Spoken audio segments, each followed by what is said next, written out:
The mini docuseries Quiet on Set exposed a lot of the disgusting things about Nickelodeon, Dan Schneider, and all of the other predators that were working on set. I'm overjoyed that the docuseries was created and so many people are speaking out. However, there was a lot that was omitted from the series because certain things were too grotesque that we're going to be talking about in this video, so make sure you stay until the end of the video. Let's get started, shall we? Hey, Dan Schneider, remember when you had all these kids refer to you as if you were God on your little TV shows that you were producing? Yeah. It's not our place to question them. Yeah, Dan's a god. Right. I can't argue that. I bet having all these innocent children go through these embarrassing rituals made you feel more powerful about yourself, because with one look at you, I can tell what kind of guy you are. You were the guy that was a complete loser growing up. Girls were repulsed by you in middle school and in high school. Fast forward, you start making these TV shows. You find your niche in kids TV, and all of a sudden these kids are becoming teenagers. And you know what's funny about you, man, is that you want to be cool so bad, you want to touch them, you want to do all these inappropriate things to them. When you have a wife, you're a married man. And you know what, buddy? When Marvel puts Easter eggs in, I'll tell you what, it's exciting for the comic book nerds because we want to see what characters they're referencing. When you put in Easter eggs, it's about fetishes that you had growing up that you're now trying to almost get your revenge on the women that rejected you by having the fetishes be carried out by these young, impressionable children that you're supposed to mentor, be a guardian, be a role model in their life, and you abused your power position. And I see you right now trying to conduct an interview with an industry plant because it's a dude that worked on the set of iCarly. And his channel is a dead channel. He used to post video game content. He tried to post interviews. He wasn't interesting. So he took the money grab by Dan Schneider because Dan Schneider's trying to make a comeback. He's trying to get back in kids TV, and that's a fact. Get a load of this dude's name, Boogie Wonderland. All things entertainment with 3 exclamation points. Wow, what a good bio, dude. On his community tab, he posted a black and white photo from the glory days working on iCarly, and he says, "My people are funny. You got some nerve talking about how Miranda Crossgrove is your people. If she was your people, you wouldn't side with the person that violated her and touched her without her permission on multiple occasions." The docuseries, the clips that have gone viral on the internet only scratch the surface, and all of us that have done deep dives into the dark side of Nickelodeon lore with all these child predators running rampant know the truth. Shout out to Jerry Trainer, who played Spencer in iCarly, who on multiple occasions protected his fellow cast members and called Dan out about a lot of things that he was lying about. For example, going to Harvard, among many other things. And you know what's funny about that? This is someone that's one of the main characters. I remember watching Spencer on iCarly and saying, you know what, comedic timing wise, this guy's pretty funny. I like this guy. But it's funny to see someone that's one of the main stars protect his fellow cast members, but one of the extras that's a complete bum, washed up, who do you know, trying to do anything to get ahead and has no morals and is willing to interview Dan Schneider for about 18 minutes and not ask him one question that fans want to know. You have him going on this whole sob story about, I felt so bad for Drake Bell when I found out that Brian Peck sexually molested him and him. No, you don't. You know why? Because when it was the day of the court hearing, you weren't there, Dan. You felt so bad for Drake Bell that you didn't show up. You didn't want to defend him publicly. And I see a lot of fake motherfuckers in Drake Bell's life, whether it's you, whether it's Josh Peck. I've had multiple dinners with him, so yeah, it's really interesting that, like, he's been to the house, and you know. The dirty little secret, I guess, was like, I knew that Drake and I didn't stay in touch for the 10 years since we had made the show, but no one needed to know that. Like, I was happy to just die with that secret that, like, we made this thing that people really love, but maybe we weren't that close. So I didn't invite him to my wedding because I hadn't really talked to him in many, many years. Hug me, brother, became distance yourself from me, brother, because you're bad for PR. Side note, remember when Diddy was on Nickelodeon giving young boys advice about what to dump on their friend's unconscious face? Because Diddy knows all about putting inappropriate things on unconscious victims' faces. Because P. Diddy be wanting the body, and you gotta tell him no. Tell you what, take this toy helicopter, put it down his pants. All right, we'll do it. We'll do.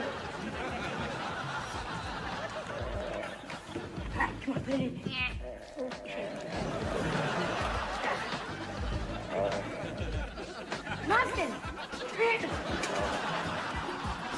didn't work. He's still asleep.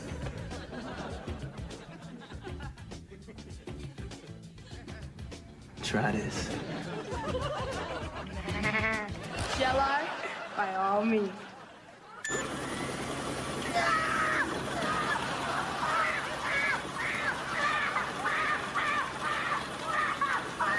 You've written hundreds of episodes. Thousands of jokes have been told. Yeah. But currently where we are, some people think that some of those jokes are inappropriate for children. They better on that time, but still, you know, keep the attitude a little more where we were as you turned to him for the, you brighten it up a little bit. Okay, well, I still thought it was great, and then stop with more. Stop laughing at the director. Show some respect, Jeanette. Respect. No smiling. All right. Take $100 off her check. Take $100 off her check if she laughs. What a loaded thing to say to a little girl that's the primary breadwinner for her entire family. You're gonna really threaten her and then try to pass it off as a joke? All of these kids are wildly uncomfortable the entire time this is going on. Freddie looks like he wants to punch Dan in the face. And I get it. Why are you people all yellow? Why do you look like Simpsons characters? Why do we come out yellow? I play this extra. Don't stare at me like that, you're scaring me. Sorry. The fans still don't know who you are. They will. The fans still don't know who you are. What a thing to say to a little kid that's trying to make a name for himself. You know what, Dan? The fans know who you are because you're a creep that puts pictures of yourself inside of teenage girls' lockers. What about everything you did on Victorious? Are you out of your mind to say something like that to a young actor that's trying to make a name for himself on your show? It's like you want to take the wind out of everyone's sails to make yourself feel better. It's pathetic. You can't compare Josh Peck to Dan Schneider. You can't compare Josh Peck to Brian Peck. However, what it all comes down to is there's a lot of people that say that they're gonna show up for this kid and spend so much time with this kid, yet when it comes time to defend him publicly, there are no shows. Same with his parents. Thanks a lot, Mom. Y'all live in OC and she doesn't want to make the drive out to LA to drive Drake to these auditions, so she entrusts her baby to Brian Peck, a known creep. Someone that has put his hands on multiple young boys. I've seen a lot of people comment things like, Dan Schneider is not Brian Peck. Why are so many people coming for Dan Schneider? You're right, because one likes little boys and one likes little girls, so they're not exactly the same. But look at the environment that Dan created for this workplace. He created an environment where adults could freely touch these kids. He did that. The boss is the one that sets the tone. And one of the solutions he suggested during this interview with Boogie was he feels very comfortable with taking out all the clips that everyone finds inappropriate. And Boogie went along with it saying, oh yeah, that's a solution. Let's roll the clip of that real quick. You've written hundreds of episodes. Thousands of jokes have been told. Yeah. But currently where we are, some people think that some of those jokes are inappropriate for children. What do you think of that? All these jokes that you're speaking of, that the show covered over the past 2 nights, every one of those jokes was written for a kid audience because kids thought they were funny and only funny, okay? Now we have some adults looking back at them 20 years later through their lens, and they're looking at them and they're saying, oh, you know, I don't think that's appropriate for a kid's show. And I have no problem with that. If that's how anyone feels, let's cut those jokes out of the show. Just like I would have done 20 years ago or 25 years ago. I cut it. I want my shows to be popular. I want everyone to like. The more people who like the shows, the happier I am. Yeah. So if there's anything in a show that needs to be cut because it's upsetting somebody, let's cut it. So I think it's big for you to say with your work, if it's viewed as that today, you don't have a problem. Cut it. Cut it. I mean, that's a solution. The last thing I want to ever do is put any content in a show that's going to upset my audience and make them want to turn off the TV. It's a solution to delete the evidence, but are you out of your mind? Check out the definition of a child predator. While some sexual predators attempt to exploit adult victims, many are child sexual predators. These abusers have a distinct sexual preference for children. They look for minors typically before puberty and will build trust with their victims as a form of grooming. From everything that we've seen that was captured in the docuseries Quiet on Set, anyone could form an argument that Dan Schneider is a child predator. Hey, it's Boogie. I played T-Bo on Nickelodeon's iCarly. I got a chance to watch the Quiet on Set program, and I reached out to Dan to see if it was something that he'd be willing to discuss. I'm pleased to say that he said yes. Boogie didn't ask any of the questions that we're all dying to know, so if you have any questions for Dan Schneider, let me know in the comments below, because throughout this video, I'm going to be asking questions as well. Dan, how are you?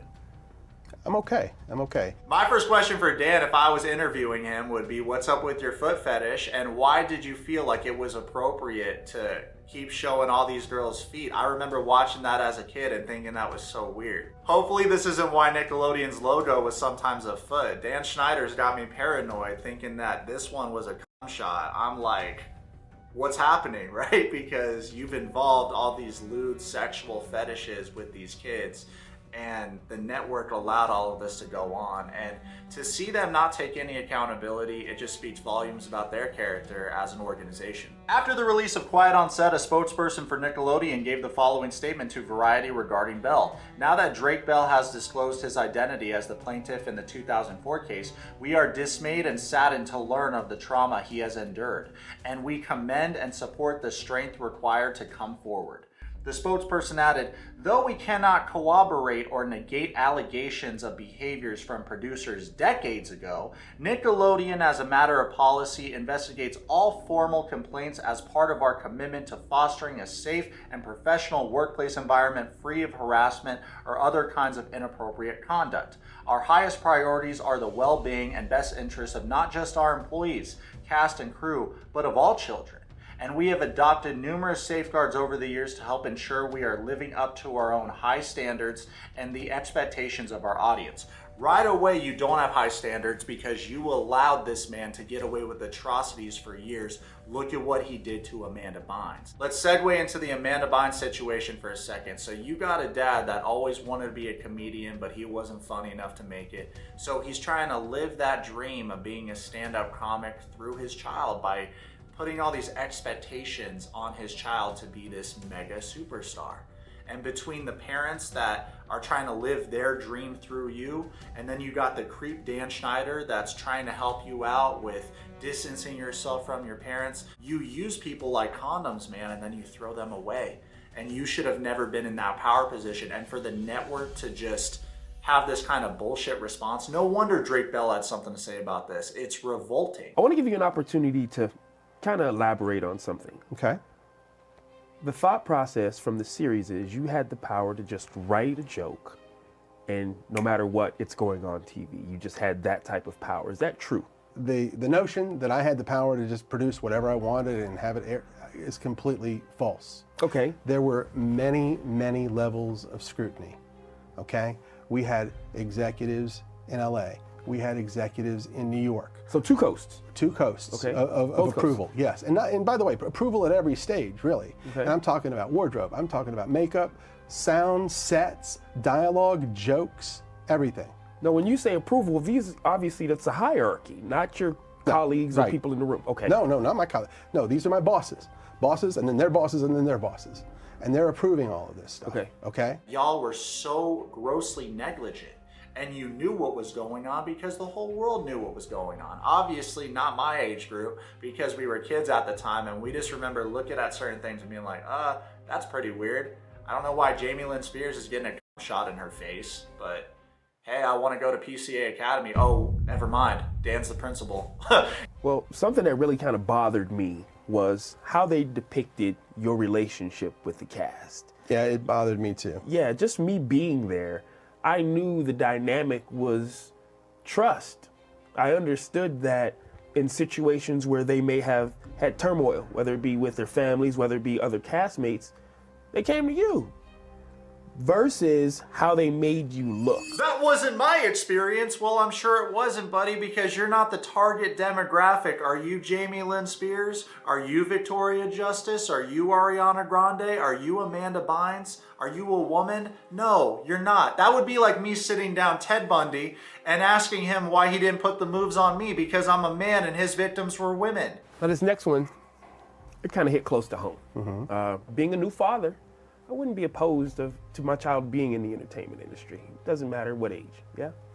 Seeing some of those on-air dares. Hey Dan, people are really upset, and even though I'm conducting this interview, I can't wait to disable comments so no one can voice their opinions because we don't want to tell anyone the truth. What about Dan Schneider trying to go for the narrative during this interview that back then it was a different time, and these days people have problems with jokes that back then people didn't have problems with? That's not true at all. In fact, I think you got away with it for so long because back then we were kids and we weren't fully aware of what was being shown.